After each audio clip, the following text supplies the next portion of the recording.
আসসালামু আলাইকুম। কেমন আছেন সবাই? আশা করি সবাই অনেক ভালো আছেন। আলহামদুলিল্লাহ, আপনাদের সকলের দয়ায় আমিও ভালো আছি। তো আমরা সকালে আমাদের কবুতরের জন্য খাবার, পানি সবকিছু ঠিকঠাক আছে কিনা দেখার চেষ্টা করি এবং দেওয়ার চেষ্টা করি। তা আমি শুরুতেই কিছু ভুট্টা নিয়ে নিয়েছি। এই হচ্ছে আমার সেপারেট মুরগিগুলো। ঘরে আসলেই ওরা সবসময় পিছে পিছে ঘুরবে, খাবার দিলে খাবার খাবে। এগুলো হচ্ছে গম দিচ্ছি। ভুট্টার পরিমাণ খুবই কম, গমের পরিমাণ বেশি, আর এর সাথে হালকা কিছু ধান দিব। আমি এখনও কবুতরের রেডিমিক্স যেটা ওইটা আনিনি বা রেডিমিক্স তৈরি করিনি। তো আমি গমের ভাগটাই বেশি খাওয়াই। তো আমি অল্প কিছু পরিমাণে ধান দিব, ধানের পরিমাণ খুবই কম দিব।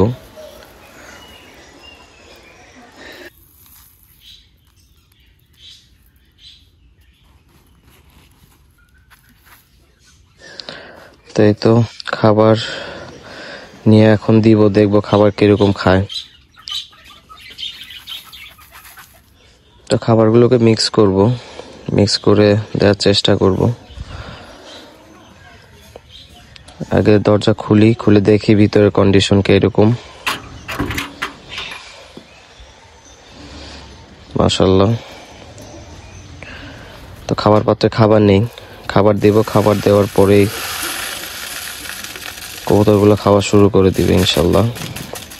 তো আমার এই হোয়াইট লক্ষা ফিমেলটা, এটা হালকা টাল হয়েছিল, এটা চিকিৎসা করছি, এখনো মেডিসিন খাওয়াচ্ছি যাতে টাল রোগ সেরে যায়।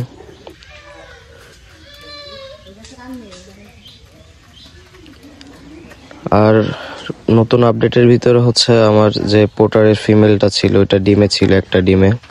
তো ওইটার ডিমটা ভেঙে গেছে। আর এটা হচ্ছে ব্ল্যাক প্রমিনিয়ান পোটারের যে লাস্ট পেয়ারটা এনেছিলাম। আর এগুলা হচ্ছে আমার yellow short face running pair. আর এগুলো হচ্ছে ওই ব্ল্যাক প্রমিনিয়ান পোটারের জিরো ফেদারের বেবিগুলো। পায়ের ফেদারগুলো আমি কেটে দিয়েছি হাঁটা চলার সুবিধার্থে।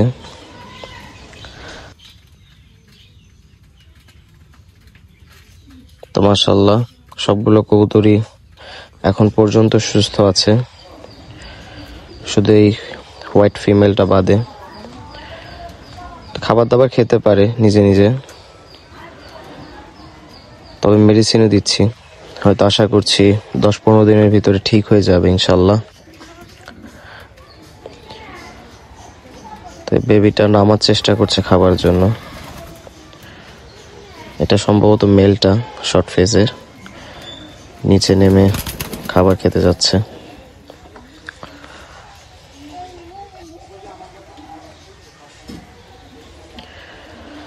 তো ওভারঅল এই হচ্ছে আমার কবুতরের কন্ডিশন। হয়তো ম্যাকপাই পোটারটা রিসেন্টলি আবার হয়তো ডিম বাচ্চা করবে ইনশাল্লাহ।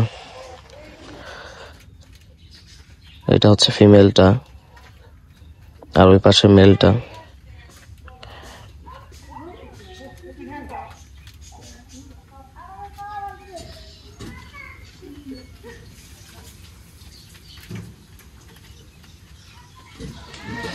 তো সবাই ভালো থাকবেন, সুস্থ থাকবেন।